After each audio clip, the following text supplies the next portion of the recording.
Bakit ba yung pa ako sagutin? Nasa akin na ang lahat. May tsura naman ako. Mayaman naman ako. Ano pa bang kulang? Excuse me? So, ganyan pala yung tingin mo sa akin? Duh. Hindi ako tumitingin sa looks at sa yaman ng tao. Ikaw naman kasi sir, masyado kang demanding eh. Kasi yung pagliligaw, parang pagluluto lang yun eh. Pagluluto? Can you explain it to me? Ganito kasi yan, pag minadali mo, hilaw. Pero pag pinatagal mo naman, sunog, may tamang tiyempo dyan eh.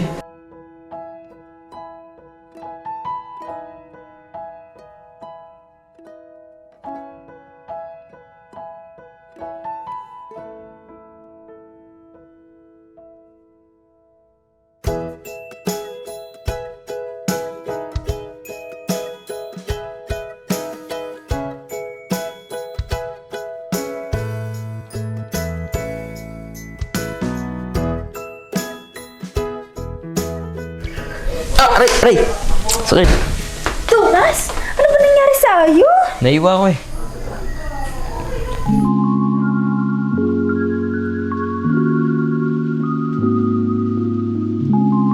Ay, ano ka ba, miss? Sorry, di ka kasi nag-iingat eh. Ano ba nangyari sa'yo, Thomas? Nahiwa ng ano. Sa susunod kasi, yung pagkain hinihewa mo, hindi yung daleri mo. Eh, ba't sinubo mo yung daliri ko? Siyempre, para hindi masyado magdugo tong daleri mo, kaya ko sinupso. Nako, ayaw mo na yan. Malayo sa bituko yan. Tsaka, sanay na ako masaktan. Nako, Diyos ko po. Hindi porket lagi ka nasasaktan, hindi mo naiingatan yung sarili. Kumbaga, self-love. Ano self-love? Baka self-love. Tsaka, manhid na ako sa mga ganyan. Wala. Oo nga, sa sobrang manhid mo, hindi mo nakikita na gusto kita. Ha? May gusto ka sa akin? Pwede nga. Joke lang, di mo tumabero. Eh, tunay yun eh. Liga ka dito. Nagsimula sa makulit na story niya, ako'y nagpa-reply. Ano ba ginagawa mo? Mamaya makita pa tayo nila Ma'am Cristila dito. Ang ganda pala ng mata mo sa malapitan eh, no? Bolero? Siguro marami ka lang na-biktima sa mga ganyan mong salita. Grabe ka naman, miss. Parang pinuri ko lang yung mata mo. Bolero agad. Di ba pwede ko sabi lang ng totoo? Alam ko naman, Thomas, na maganda ako. Hindi mo na kailangan sabihin yun. Kung maganda ka talaga, bakit di kita nakikita nagkaka-boyfriend? Eh kasi, binabasted ko silang lahat. Ah, binabasted mo silang lahat. Eh, ikaw, di ka ba napapugay sa akin? Napapagay, ano? Ay! Ha! Ha! Huli! Napapugian! Kulang ang nararamdaman. Masama ba kung Siya nga pala, bakit ka nga pala nagtatrabaho dito? Siyempre, katulad din sa'yo, maraming pangangailangan sa buhay, maraming binabayaran. Dalawa kami ni Kuya Pido dito nagtatrabaho. Kasi kailangan namin bayarin yung upo namin sa bahay, yung mga tubig, yung kuryente. O bakit ikaw? Ah, ako, gusto ko kasi mag-ipon para pag marami na ako naipon, magtatayo ako ng beer house. Beer house? Eh ang pangangatulong, maliit lang ang sahod. Pati hindi ka nag-apply sa iba, yung malaki ang sahod. Kasi dito, nahasa yung pagluluto ko. Tapos, para pag may beer house na ako din yung magluluto doon. Tapos, libre rin yung pagkain. Tapos, yung bahay namin, dyan lang. Nilalakad ko lang to. Hindi ako namamasahe. Ah, ibig sabihin, nakakatipid ka rin pala dito. Parang katulad namin nila Bibang, nila Mando, nakakatipid kami dito. Kasi yung bahay namin, nilalakad lang namin. Ah, edi sabihin na tayo mo eh. Taga dyan lang din ako eh. Di pa nga kita kilala eh, ba't ako sasama sa'yo? Ako nga si Tomas D. Nilabasan. Eh, kakadiri naman pangalan mo. Ba't gano'n? Bakit ikaw? Anong pangalan mo? Hindi maglatik. Maglatek ang pangit ng pangalan mo. Huwag mo nga binabastos yung pangalan ko. Pangalan ng angkan namin eh. Eh, mas lalo mo binabastos ang angka namin dahil ang mga nilabasan ay mga respetadong tao. Di naman halatang respetado. Ikaw nga mukhang tarantado. Aba, grabe ka naman. Hindi naman sa grabe. Natawa lang talaga ako sa apelido mo, pero hindi ko kayo binabastos. Ako, binabastos kita. Ah, espidado talaga kayong mga nilabasan. Oo siya, babalik na ako sa trabaho. Tika, lagyan mo ng banid yung sugat mo para pag nagluluto ka ng pagkain, hindi mahaluan ng dugo yung pagkain. Oo na, alam ko na.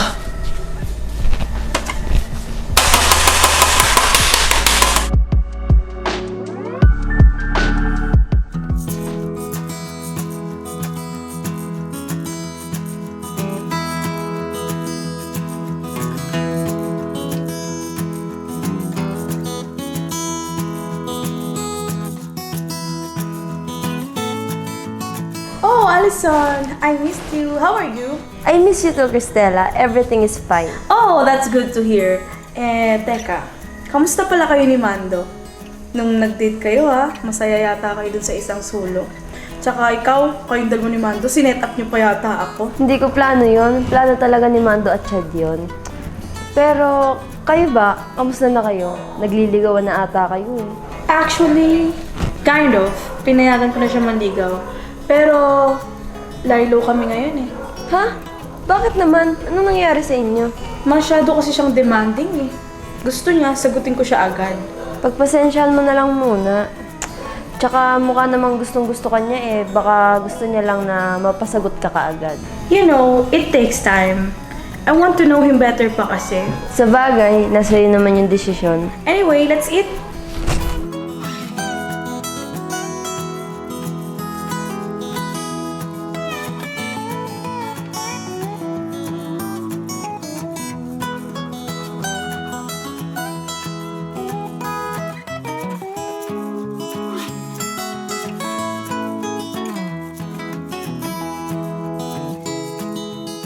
Anyway, alam na ba ni Carlos yung mga nangyari? Tsaka kung sino talaga ako? Yeah, I told him everything that happened.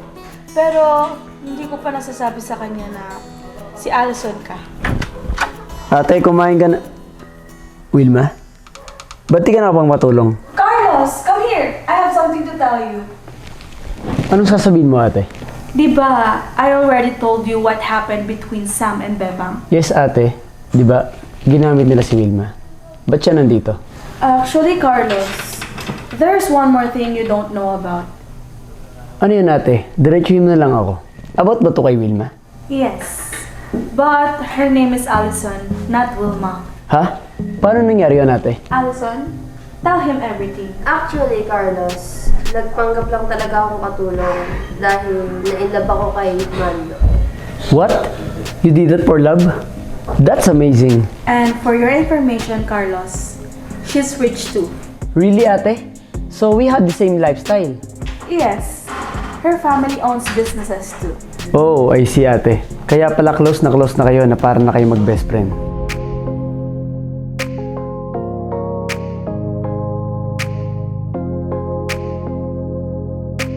Bakit ka nandito, Allison?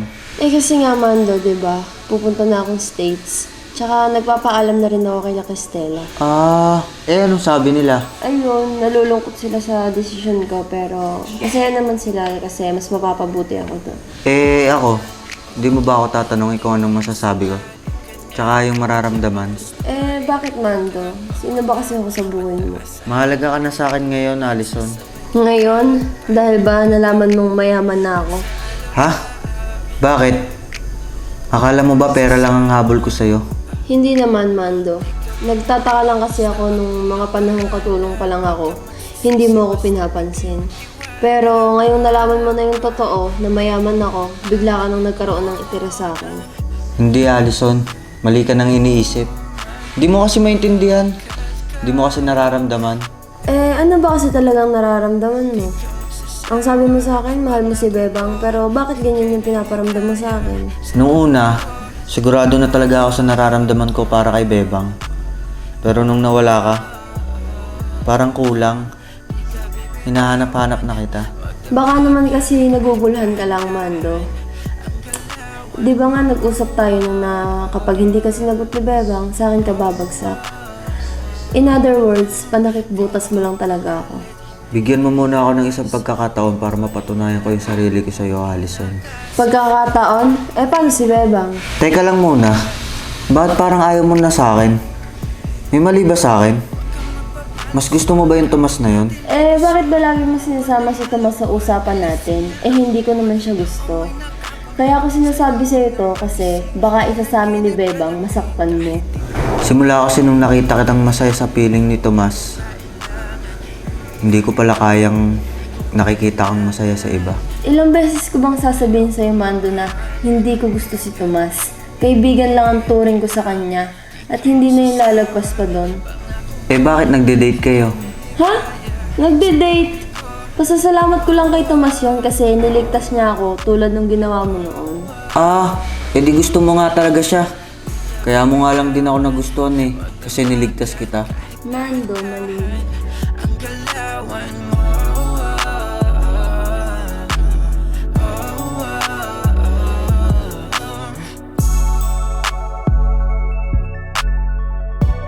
Wait lang, tumatawag si Bebang.